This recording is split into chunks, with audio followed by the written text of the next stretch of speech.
ethanol is made. Ethanol can come from things that grow.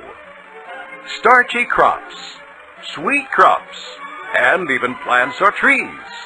These are what we call cellulosic material. But how do those crops get from the field to your fuel tank?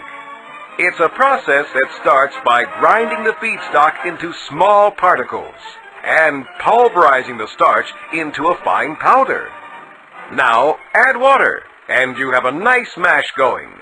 Add a special enzyme and the starch breaks down into teensy-tiny little particles.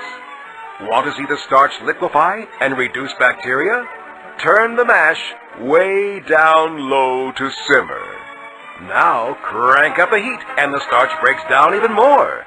Cool! No, really, cool the mash before adding a second enzyme. This one helps to convert the liquid starch to a sugar, or dextrose as we science types call it.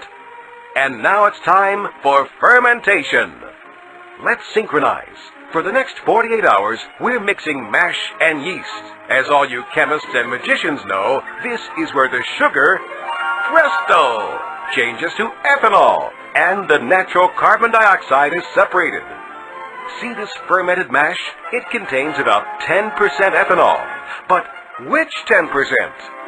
To extract that ethanol, crank up the heat again and watch the ethanol vaporize. Then cool, then condense into this splish-splash liquid form. Now, you want to purify the mix, so remove any remaining H2O. And what's left is ethanol, about 200 proof. Potent, but it can't be potable, which explains the next step. Add a small amount of gasoline, from 2 to 5%. That's called denaturing, and it's a requirement for all fuel-grade ethanol. What happens to the leftovers? Well, nothing goes to waste. The distiller's grain becomes a nutritious livestock feed, and carbon dioxide goes into carbonated beverages and dry ice. The remaining ethanol, like any fuel, is sold to distributors for delivery to neighborhood stations. What's at your pump? E10, a blend of 10% ethanol, can be used in almost any car manufactured since 1980. And E85, a blend that contains 85% ethanol, is for the increasing number of flex fuel vehicles on the road. Just so you know, the same process that converts corn into ethanol works with sugar too, and biomass, which is just another name for the waste from fields and forests. Today, look around. There are ethanol production plants all over the U.S., with more popping up all the time.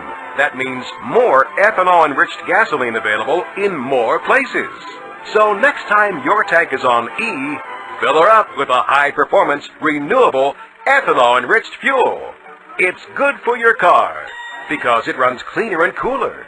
It's good for your country, because it adds American jobs and reduces U.S. dependence on foreign oil. And it's better for your environment, because it's a renewable fuel that greatly reduces harmful tailpipe emissions.